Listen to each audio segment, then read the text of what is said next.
Bentornati sul canale, dalla Fara e da Fuz.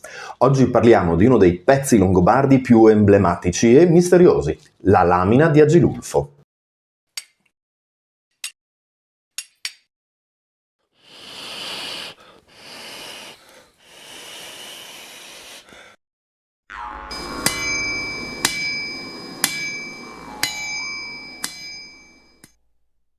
Come sempre, bentornati sul canale, grazie per il vostro supporto. Mi raccomando, se non l'avete ancora fatto, iscrivetevi al canale, cliccate la campanellina, aiuta moltissimo l'operato di divulgazione della Fara. Se voleste supportarci in maniera più diretta, in descrizione sotto il video trovate come diventare Patreon e abbonati.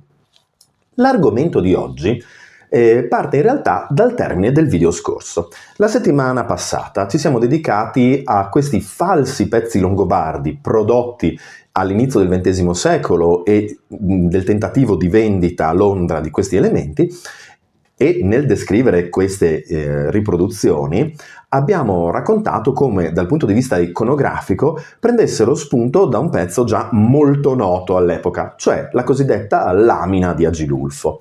È naturale che poi nei commenti e nelle richieste di chi ci segue ci sia stato domandato più volte cosa fosse questa lamina, quale funzione avesse, chi magari conosce le teorie dietro gli studi sulla lamina ha chiesto quale fosse la nostra preferita fra le teorie, e quindi eccoci qua a discuterne. Di cosa parliamo quando parliamo della lamina di Agilulfo? Beh, parliamo di un manufatto di oreficeria realizzato in bronzo dorato con sul retro la presenza di una lamina di ferro, attualmente conservato al Bargello, al Museo di Firenze, dove è dalla fine del XIX secolo. Il pezzo in sé viene infatti rinvenuto in maniera non chiarissima alla fine del 1800 e successivamente venduto al museo. Chi lo ritrova racconta di essere stato all'interno delle ruderi di un castello a movimentare pietre e sassi e di averlo ritrovato. Quindi, a prescindere dalla descrizione un po' vaga del ritrovamento, non abbiamo elementi del contorno di questo pezzo per definirne né l'utilizzo né la datazione. Infatti, chi di voi ci segue da molto sa che buona parte dei pezzi che noi ricostruiamo sono elementi di corredo delle tombe, che acquisiscono informazioni su informazioni proprio nel confronto con altre tombe, con gli elementi, con la parte antropologica dello studio del morto. In questo caso non abbiamo nulla di tutto questo, oltre alla anzianità del ritrovamento stesso. Prima di proseguire va detto che in alcuni ambienti di studio è stata messa anche in dubbio l'originalità del pezzo, la sua effettiva natura di pezzo longobardo di VI-VII secolo. Nel saggio che trovate in descrizione nel video della settimana scorsa, quello di La Rocca Gasparri, i due autori si dedicano verso la fine proprio a sottolineare le vicissitudini legate al ritrovamento, alle poche informazioni, per mettere un po' di dubbio sull'appunto l'attribuzione come pezzo vero. Non arrivano alla conclusione di dire che sia un falso, ma mettono sul piatto tutti i possibili dubbi. Prendendo per buono il fatto che sia un pezzo originale, la attribuzione di utilizzo di questo pezzo di nuovo divide gli studiosi. Possiamo riassumere in due teorie principali il modo in cui la storia dell'arte e l'archeologia hanno provato a definire quale fosse l'utilizzo della lamina di Agilulfo. Da un lato chi ci voleva vedere una decorazione d'elmo, dall'altro chi ci voleva vedere la decorazione di un manufatto magari ligneo, ma che nulla aveva a che fare con un elmo. Partiamo dalla prima teoria. È la più antica, quella normalmente più in auge. Già von Essen vedeva la cosa in questa direzione, e poi più di recente vi lascio in descrizione un articolo della Lusuar di Siena proprio a favore di questa teoria.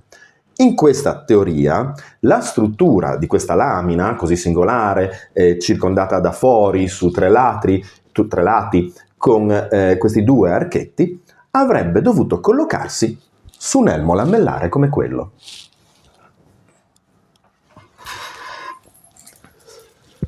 Quando pensiamo ai Longobardi, l'iconografia, anche quella popolare, ci riporta a questo tipo di elmo. elmo lamellare, di ispirazione avara, popolazione dell'est, dell'estremo est, con cui i Longobardi vengono in contatto nel VI secolo in Pannonia, e da cui avrebbero potuto acquisire l'utilizzo di questo tipo di elmo e di armatura, come avevano fatto per la staffa e per l'arco composito ricurvo. In Italia in realtà noi non abbiamo reperti completi di elmi di questo tipo. Fra Casteltrosino e Nocera Umbra abbiamo dei frontali e delle lamelle sparse, non abbiamo mai trovato un elmo integro.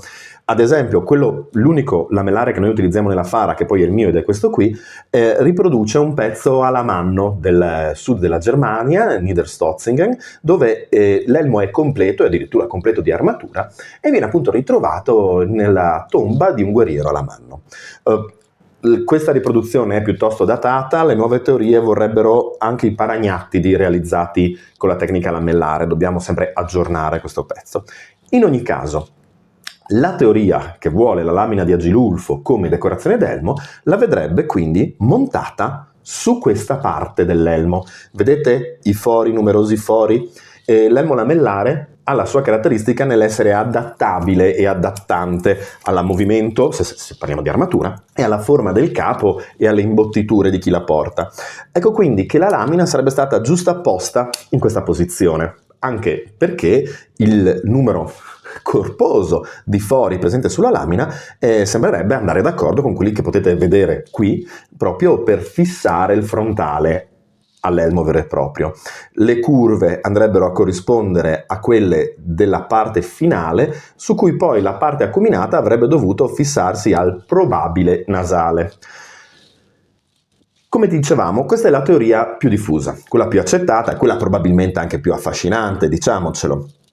E non è l'unica. Affrontiamo un attimo l'altra teoria, quella cioè che prima con Kurz e poi con la Frugoni vorrebbe la lamina non come parte di un elemento militare, ma come parte di un dono ottenuto o dedicato al re. In questa seconda teoria, la lamina sarebbe stata apposta su un supporto probabilmente ligneo, un cofanetto o addirittura un trono in alcune versioni della teoria, che poi sarebbe andato perso e ci sarebbe arrivata solo la lamina. Ora, nulla vieta questa teoria, ovviamente. Certo è che la teoria dell'elmo, il numero di fori così alto, è probabilmente inutile per l'applicazione su un supporto ligneo su cui potevano bastare 2 chiodini.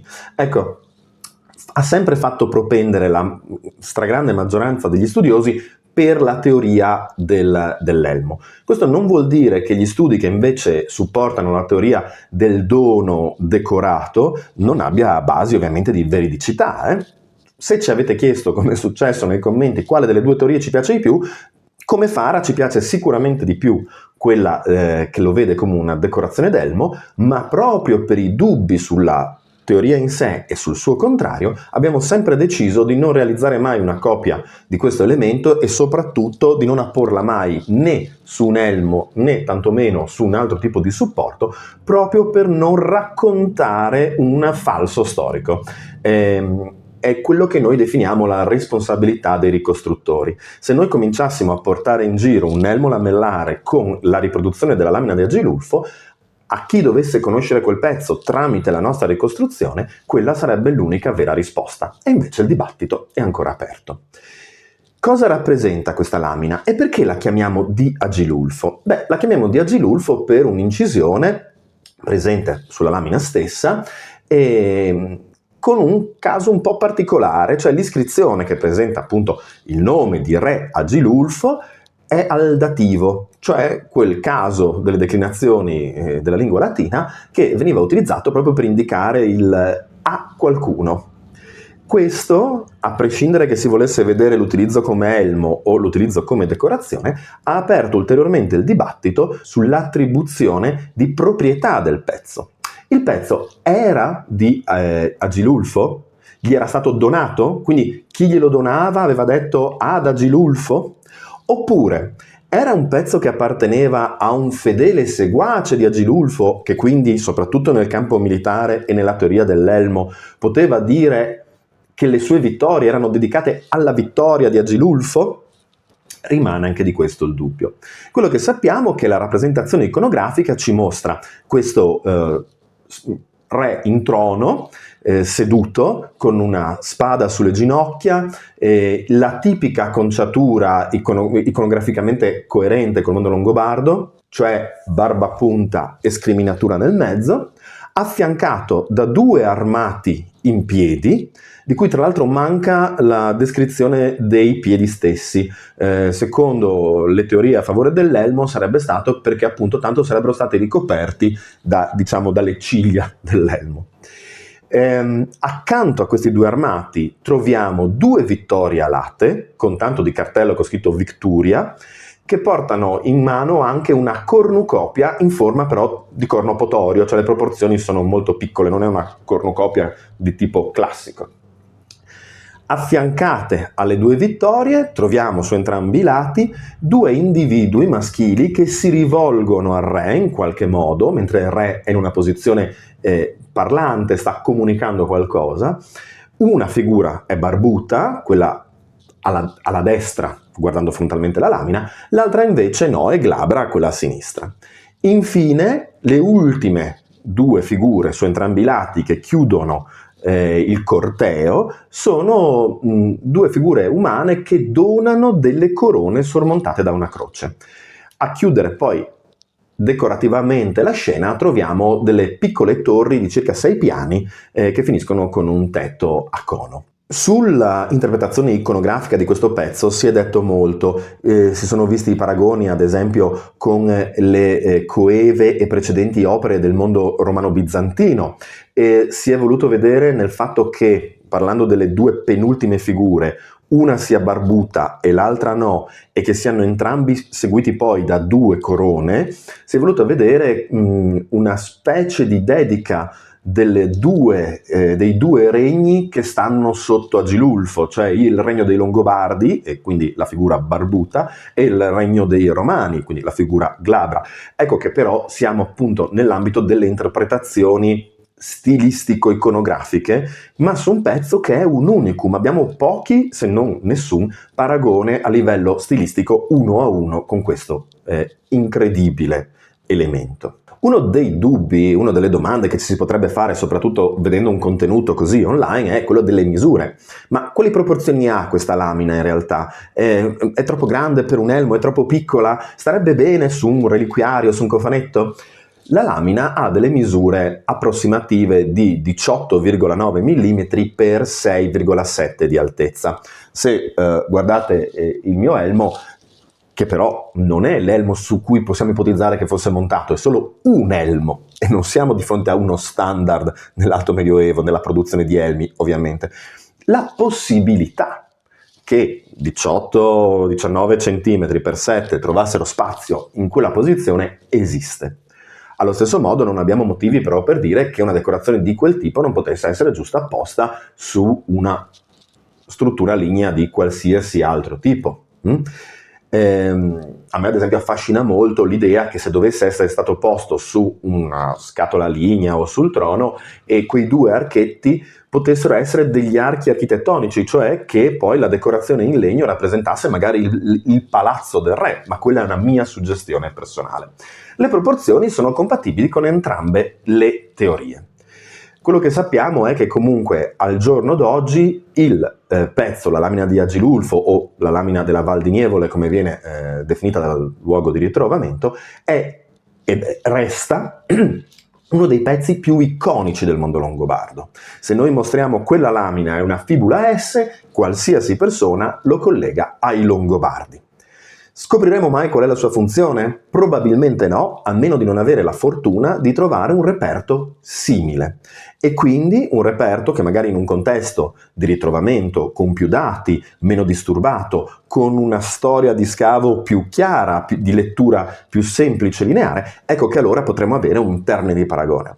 Con quello che abbiamo a disposizione fino a questo punto, tutte le teorie restano aperte, per quanto noi come Fara si propenda per quella dell'elmo, ma non riusciamo ad avere ancora una chiusura a questo argomento. Riguardo all'ipotesi di falso del pezzo, Volevo ringraziare uno dei nostri iscritti al canale che commenta sempre in maniera molto precisa e puntuale i nostri contenuti e che proprio la settimana scorsa aveva commentato sulla questione del saggio La Rocca Gasparri, dicendo come gli fosse sembrato un pochino troppo focalizzato nel voler mettere il dubbio, la pulce sulla veridicità di questo pezzo. Mi trovo d'accordo con questo nostro follower, nel senso che molti degli studi più recenti, insomma della fase più recente delle opere di Gasparri, è sempre stata molto focalizzata a destrutturare tutto quello che sapevamo o pensavamo di sapere sul mondo longobardo e germanico, arrivando appunto anche a pezzi come questo, che sono particolarmente iconici e che però non mi sembra che mostrino il fianco in maniera così smaccata all'attribuzione di falsità. Ecco, sperando di avervi incuriositi, fateci sapere nei commenti se avete altri pezzi che vi interessano. Noi, come sapete, siamo ricostruttori, ma ricostruiamo soprattutto elementi di corredo. Di conseguenza sono tipologie di elementi, spesso. Ma se c'è qualche opera longobarda, qualche elemento che vi incuriosisce particolarmente, fatecelo sapere nei commenti. Alla prossima e mandi!